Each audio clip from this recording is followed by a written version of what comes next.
The whole thing now, the earth is flat. Yeah, Let's talk they're- about that. Believe this. Hey, flat earth people, if you're out there, I tell you what, get a car, rent a car, and drive to the edge of the earth. Send us some pictures. Yeah.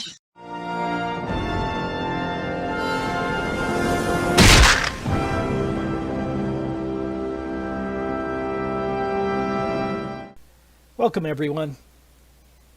This video is in response to the many globe propagandists who demand that I show a picture of the edge of the flat earth.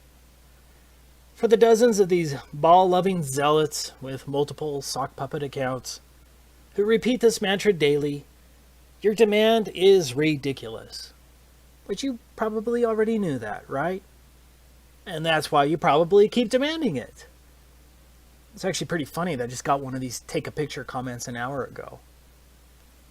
I'm going to prove in this video that independent travel is not allowed under the Antarctic Treaty System. That fact alone should cause any thinking person to begin questioning our official models. Because something big is being hidden from we, the plebeians, and we're not talking about penguins. For most flat earthers, based on the information that we can reasonably gather, Antarctica constitutes the outer rim of the known world. In other words, Antarctica is likely the shoreline to all of the world's oceans. Like a ring magnet, north constitutes the center of our flat earth map, and south is every direction away from the northern center. And before I get a dozen comments claiming that such a magnet is impossible, here's a ring magnet shown here. Notice that south is in every direction away from the center north magnetic pole. This is where the 60th south parallel is on a Mercator map. This is the 60th south parallel on a potential flat earth azimuthal equidistant map. It seems that Antarctica constitutes the circular shore of the known world. So, demanding that I take a picture of a possible edge of the earth, if any, requires me to not only travel below the 60th south parallel, represented by the circle, but also to cross the entire breadth of Antarctica. According to official numbers, Antarctica has a diameter of roughly 3,400 miles, and so that means our trek will include a long boat ride for hundreds of miles below the 60th south parallel, plus a minimum 6,800 mile round-trip hike across Antarctica. That's assuming the official model is correct. Maybe we could fly to one of the ceremonial pole areas, but that would still leave at least a 3,400 mile hike.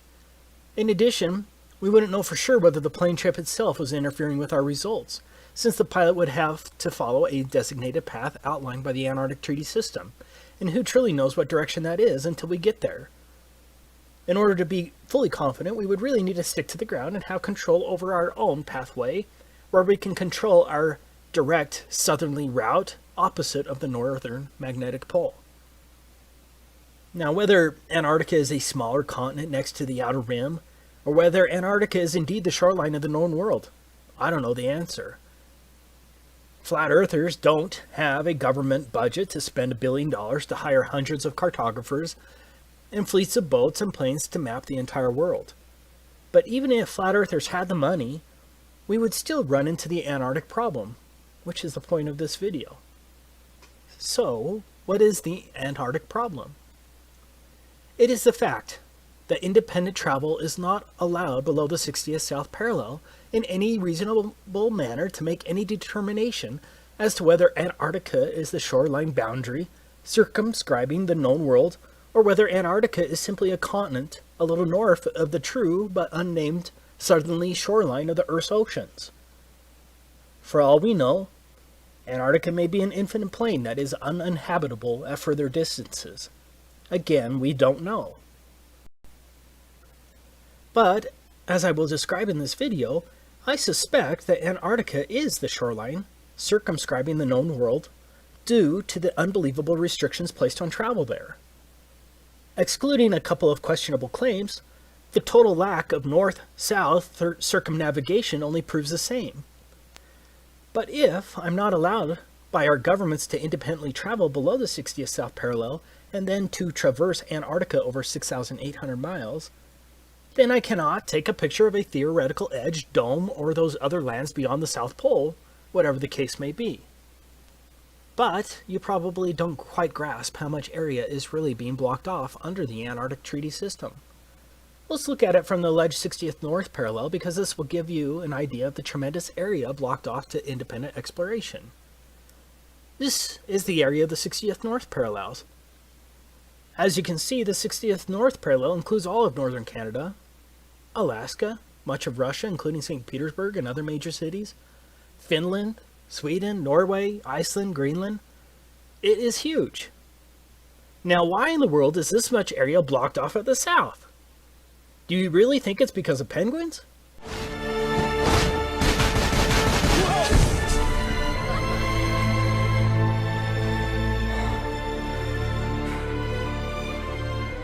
You see, first there was just one, now there's thousands of them. Are they trying to tell us something? So what's the problem? Well, among other things, we are messing with their food chain. And we have got to do something about it. We suggest a ban on all marine harvesting. Do you think the child propaganda from Happy Feet is true? The Antarctic Treaty was executed in 1959 and has been in place ever since. Think about it. No country had any real alleged concerns about the environment at that time.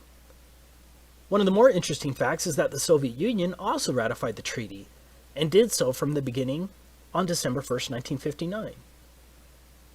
Do you really think the Soviets were truly concerned about the penguins and the fragile Antarctic environment?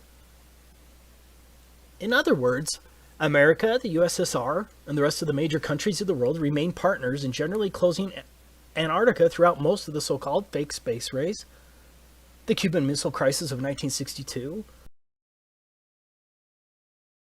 the fake moon landings, most of the Cold War, the Vietnam War, the Six-Day War, the Soviet-Afghan War, and the collapse of the Soviet Union, which at that time Russia continued as a signatory in 1992. That's some peculiar cooperation transcending international conflicts, don't you think? Do you really think that the vast resources and strategic military benefits of Antarctica were multilaterally put aside because of penguins? Even North Korea has been a signatory since 1987. For some strange reason, the Antarctic Treaty has remained sacrosanct for nearly 60 years, regardless of worldwide conflicts. For the reasonable, objective person, alarm bells should be going off right now. As I was preparing this video, I found something else that's interesting. Out of all the flags of all the countries across the Earth, can you guess which one only shows a map of the country as the emblem of the country? You guessed it. Only one. Antarctica. Yeah, the one country they want you to know the shape of. That doesn't reek of programming, does it? Let me make this clear from the beginning. Travel to Antarctica is more difficult than travel to a military base. Sure, the military base may have a visitor shop near the entrance, but if you go beyond that visitor shop or another designated travel area without clearance, you're going to get arrested, or something worse. I'm sure I already have a few globe shills ready to pounce, armed with various inanities to counter my statement, but let's ignore the global spin. This video is about evidence and facts and the reasonable assumptions based thereon. So let's decide to take a theoretical trip across Antarctica to find the edge, if any. I'm not talking about going to the visitor center along the edge of Antarctica, or an overly expensive cruise to a small ice shelf along the edge with a small excursion, or a flight to one of the multiple ceremonial poles, and then straight back again. Yeah, that's not strange at all. I must reiterate, because I will get a dozen comments telling me to take a cruise or that someone's best friend went to Antarctica. I am not talking about a trip to one of the few designated tourist locations of Antarctica. I'm talking about a real trek, pointed directly south across the entire 3,400-mile breadth of Antarctica and back again to determine whether Antarctica circumscribes the known world and to possibly determine whether there's an edge, a dome, or whatever, and then take a picture of it. I'm talking about repeating the trek of Admiral Byrd and discovering that area as big as the United States that has never been seen by a human being on the other side of the South Pole, full of minerals and such just waiting to be explored. But strangely enough, there's left in the world today an area as big as the United States that's never been seen by a human being. And that's beyond the pole on the other side of the South Pole from Middle America. And I think it's quite astonishing that there should be an area as big as that unexplored. Okay, let's get started with our theoretical trip. So what is required to trek across the entire breadth of Antarctica? Now, I'm in the United States, and so we're going to examine it from the position of a slave of the U.S. But the rules are going to be the same for all 53 signatory countries of the Antarctic Treaty, and everyone else, since these countries all enforce the same provisions. To begin with, we need to understand that anything below the 60th south parallel is referred to as the Antarctic Treaty Area. What does that mean? That means I'm generally not allowed within hundreds of miles of Antarctica, from approximately 400 to 900 miles, without obtaining a permit to do so. Now, the U.S. government has recorded that some sailors have seen the mountain ranges of Antarctica at 300 miles distance while sailing.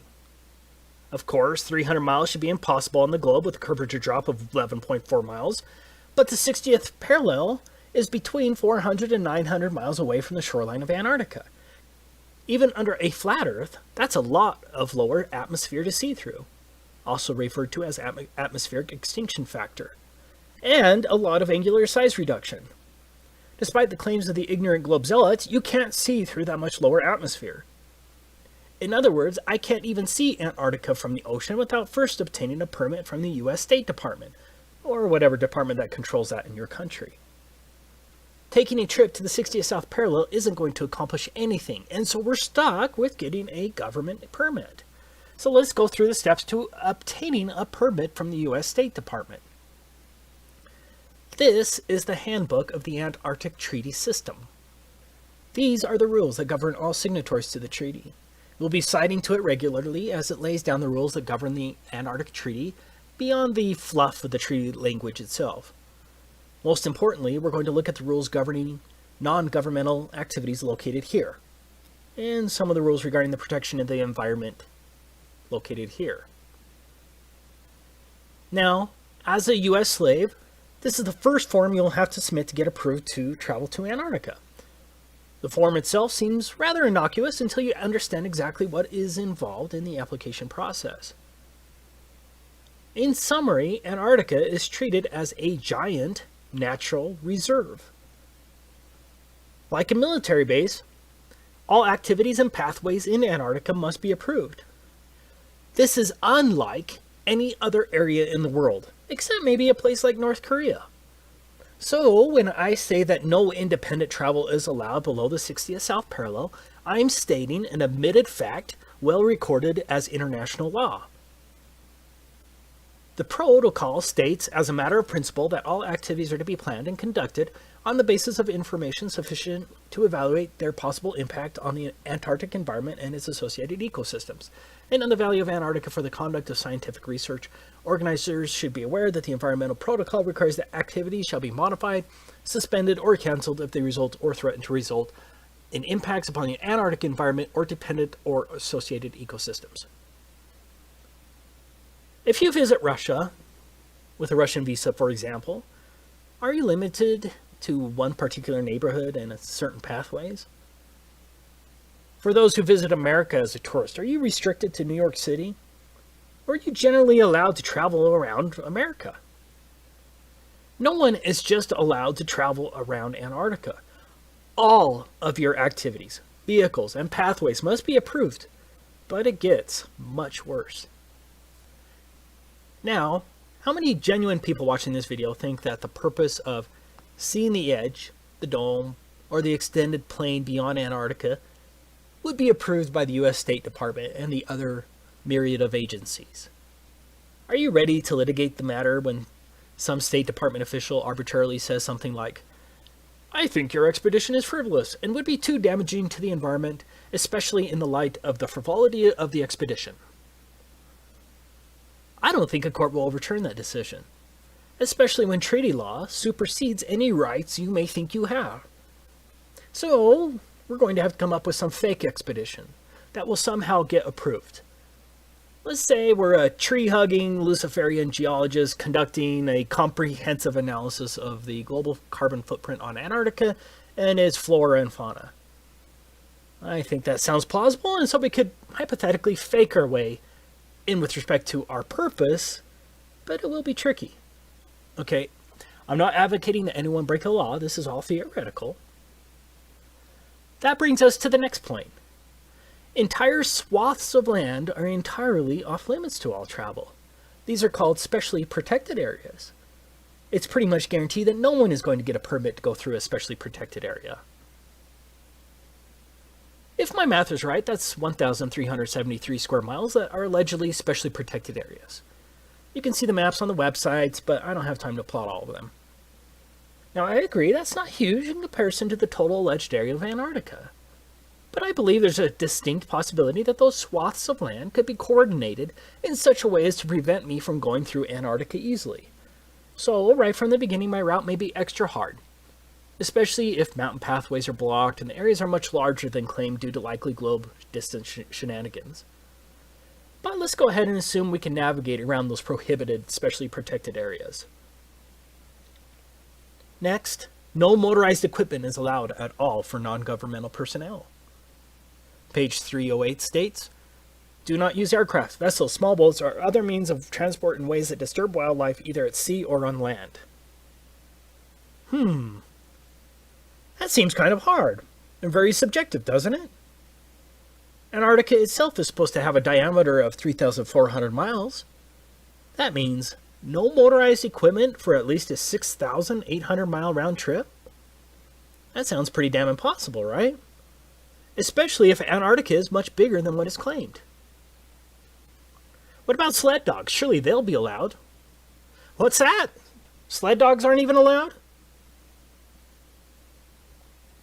Okay, so our trip is now limited to a very long hike in insanely harsh conditions over an extreme rise of elevation. On a side note, Antarctica has the highest average elevation of any alleged continent, but I'm sure that's just coincidence, right? But getting back to our insane trip, we not only have to walk at least 6,800 miles, mostly depending on when we need to turn around, we must also tread extremely lightly as walking on plants in Antarctica is prohibited. I can't damage plants or frighten wildlife on a 6,800 mile journey in a wilderness? I wonder if the Lewis and Clark expedition was limited by such requirements. Good luck traversing 6,800 miles on foot without damaging plants or frightening wildlife with no motorized equipment. I'm not saying that we couldn't figure out a way to get around these big issues, or maybe we could just, theoretically ignore the issues once we get there. But again, I'm not advocating that anyone break the law. I'm saying that these are listed enforcement rules under the Antarctic Treaty System. And so think of how easy it would be for one of the many international bureaucrats reviewing our application to deny a permit to trek across Antarctica based on this one plausible excuse. Sorry, you're going to end up walking on plants and scaring birds at least one time during your 6,800 mile journey, and the Antarctic Treaty System prohibits such activities. Application denied. For argument's sake, let's just assume we're going to figure out a way to get around that. Don't ask me how. The next issue is, how are we going to carry all that food and fuel for heat? And don't think that the Antarctic Treaty System isn't concerned with how we store our fuel. The United States itself is roughly 2,500 miles across. So imagine the difficulty of hauling food, climbing at extremely high and unknown elevations, and carrying all of your extremely warm gear and supplies across the United States from coast to coast and back again, all on foot with no food stops along the way. And don't forget, we're going to have to haul our poop as well. You are going to have to drag your poop with you on your 6,800 mile Antarctic hike. But it gets worse. Your poop is regulated by a different pseudo-government agency, the National Science Foundation. Here's where you can learn about what permit is required if you wanted to dispose of your poop on your 6,800 mile journey if you don't want to carry it. Could you imagine for your next trip to France and the custom agent saying, "Welcome to France. By the way, no vehicles are allowed, no animals are allowed, do not walk on any plants, and here's a bag for your poop. Be sure to bring a bag full." If you don't want to carry your poop, you're going to have to get a permit from the National Science Foundation. Enjoy your stay. But here's another and potentially bigger problem. What if there is no edge when you get there, but the conditions only get worse? How many years of supplies can one carry by a handheld sled and some skis? What if Antarctica goes beyond 3,400 miles? What then? When do you turn your back, and how do you prove it? Because the globe shows are just going to call you a liar anyways.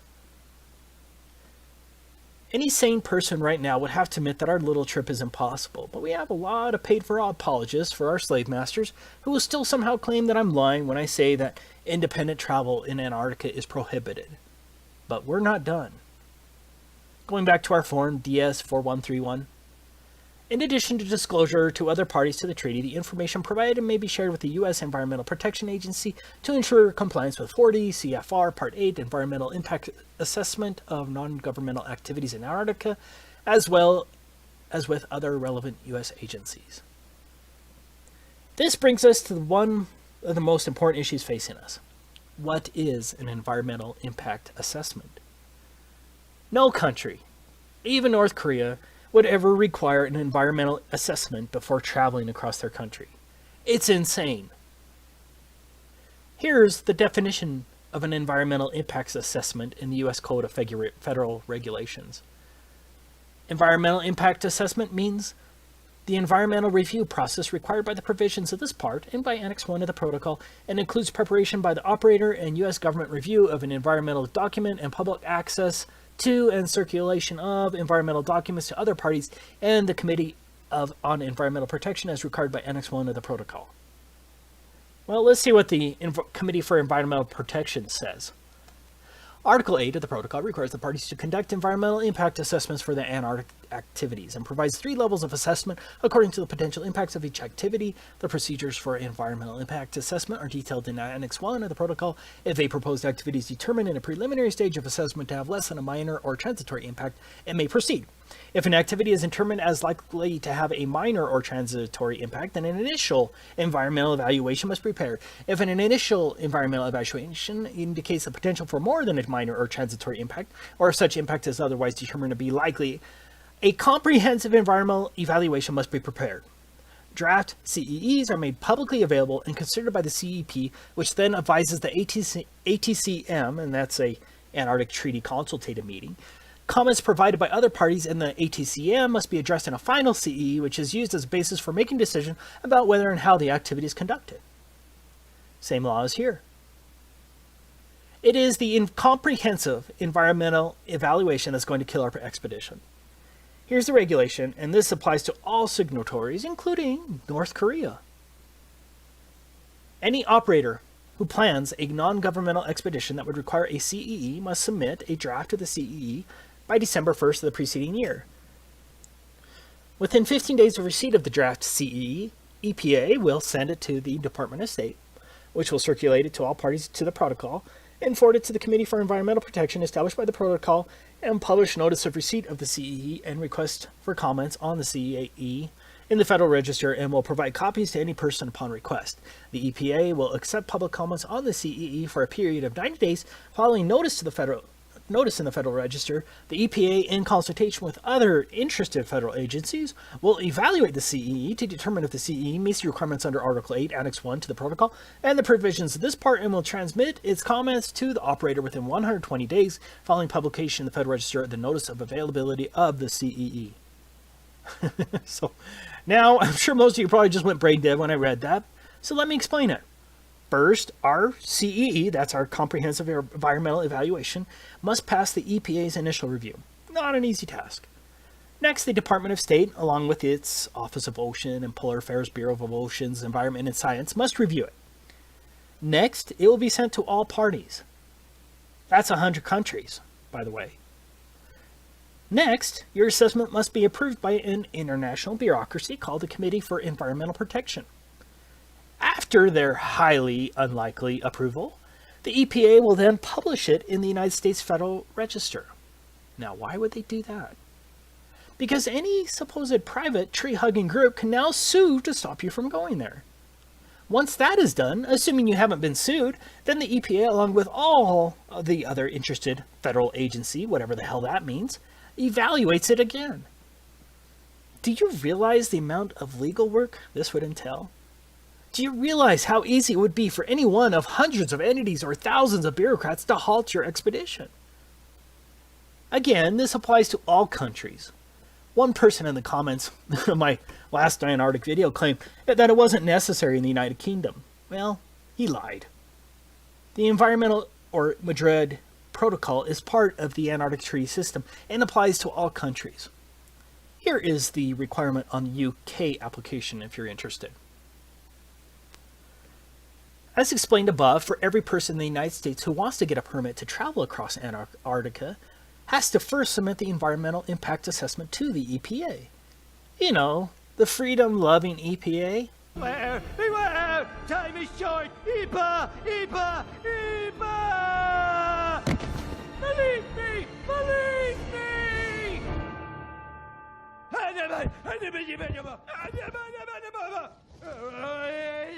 Thanks for listening. Lost them, sir. Well, then you find them, and you get them back in the dome. And to make sure nobody else gets out, I want roving death squads around the perimeter 24/7. Do you know what the environmental impact statement costs? This is very similar. A typical environmental impact statement costs from $250,000 to $2 million. And those are a lot easier than this comprehensive environmental analysis required under the Antarctic Treaty. For us, the biggest problem is that you would have to incur the expense of the environmental impact assessment before you know if you're denied, due to whatever arbitrary claim a bureaucrat can think of. Do you see how difficult this environmental assessment will be? How would one know the environmental impact on an area which you've never been to, and very little information would be available? With a normal environmental assessment, you'd be able to send an engineering firm to the location to make the assessment with attorneys who would draft the statement. In this case, you can't send an engineering firm all the way to Antarctica, and so you have to hire Antarctic experts who have been to the same places you're planning on walking through. Now, how many of those do you think there are? I say that we can safely assume that the price of getting an environmental impacts assessment approved by the EPA and the international agency would cost millions, assuming no supposed private group sues you once it's published in the Federal Register. Do you have more than $2 million to spend for an environmental impact assessment? And then, what if the EPA or the Committee for Environmental Protection or one of the other agencies says no? Maybe that not enough information was provided. Are you ready to spend another $2 million to fight that in court? But you still have to have your purpose approved. Do you see the problem there? You would likely spend millions on getting the environmental impact statement, only later to have some official at the International Committee for Environmental Protection reject your purpose in Antarctica. You would truly gamble millions in this silly endeavor. To learn more about the environmental assessment procedures with the Committee for Environmental Protection, you can research it here. See also, let's get to the final issue we're going to run into. 7 countries claim territorial rights to various parts of Antarctica. Argentina, Australia, Chile, France, New Zealand, Norway, and the United Kingdom all maintain territorial claims in Antarctica. I did find it interesting that the USSR never claimed territorial rights to Antarctica. Yeah. I'm willing to bet that my trip across Antarctica is going to need other permits from other countries based only on territorial claims. Getting more permits or visas from other countries who have alleged territory in Antarctica? Yeah, that shouldn't add too much to our already strained budget. Now, just for the propagandist who's going to claim that's not true, I quote, "The Antarctic Treaty puts aside the potential for conflict over sovereignty for providing that nothing that occurs while the treaty is enforced will enhance or diminish territorial claims." Meaning, the territorial claims trump. So, the next dumb shill who demands that you take a picture of the edge or that anyone can go to Antarctica and see for themselves that it's a continent, be sure to point out what a damn idiot they are, and then share this video because everything in here is fact that anyone can look up, and I'll try to have all the links in the description. Of course, the lying minions from the Ministry of Truth will spin and call you names, but at least the rest of the world will see the liars for who they truly are. This is Taboo Conspiracy, signing off. Right side. Team Jesus. Tell the world. Yeah. Tell the world. Let's go, let's go, let's go. Look at the signs now. Can't see or must be blind now. Got us caught up in the lights, trapped in the mind, seem like truth is a crime now. Yeah, cause everybody gotta face the day that they will fade away. Better be ready, it'll waste the day. So I will kneel and pray for your amazing grace, cause without it my life would just fade away. Hey, and we playing with this life now, and I don't really know what to say. So we better shine a light now, cause we gon' leave this place any day. So my mission is clear, I ain't worried about the money, only God I fear. So I pray for my people, leave a trail of tears. Thy kingdom is come, your revelation is near, yeah.